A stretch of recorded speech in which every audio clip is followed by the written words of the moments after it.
Now, I'll be talking about different structures and different panels. You're seeing different things in this Premiere Pro and you're asking yourself, what does all these things mean? What do they do? What do they do by looking at them?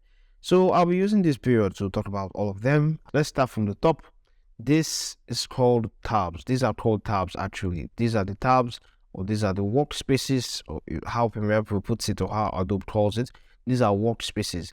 Now I can change this workspace to how I want it to be, but let's start from learning. Now Adobe creates tutorials for most of their softwares, and as you can see here, this is like a 33 minutes long tutorial. I think it's best to also watch this, so you also have more idea of what I'm saying and more of the requirements or more of the things that you need to get together to learn Premiere Pro. I'll not just be digressing, but I'll be following you through everything you need to know. Even most of the stuff that Adobe has here packaged, I'm also going to talk about them and more, because it's very important to put you through everything you need to know. Now, this is for beginners. This whole panel, this whole workspace is mostly for beginners. Beginners that want to start learning Premiere Pro but haven't gotten the course, or they just want to do it for one project and call it a day. But this course is a journey. It's a journey of you becoming a professional or going to advanced. It's not just becoming a beginner and calling it a day.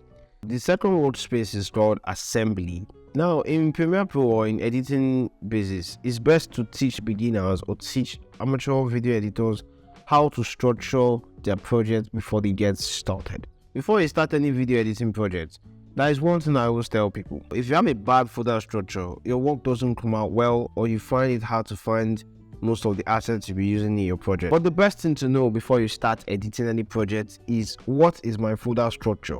You can see how I put all these videos lined up here. This is bad. This is not how I'm meant to do it. I'm meant to actually create different folders for different things I'll be using in the video. Now let's create the folders. First folder is the video folder. Let's name it video. Let's create a second folder named music. Let's create a third folder named graphics. Now we might add up different graphics for our videos or imported projects, so it's best we just keep everything in graphics. If you have any other thing you want to add, like sound effects, you create a folder for them. So it's good to always have folders, different folder structures for different things. Now let's put all these sequences in a folder. Now this is perfect. This is a very good folder structure. Not too much decluttering, not too much mixing of projects. You know that if you want to find your videos, they are here. If you want to find your music, they're in this folder. If you want to find your graphics, they're in this folder. If you want to find your sound effects, they're in this folder. Now you might say this might be stressful in terms of going back and forth to get what you want, but that is one thing I'll put you through in later videos. So stay tuned. It's always good to have a very good folder structure before you start any video editing project.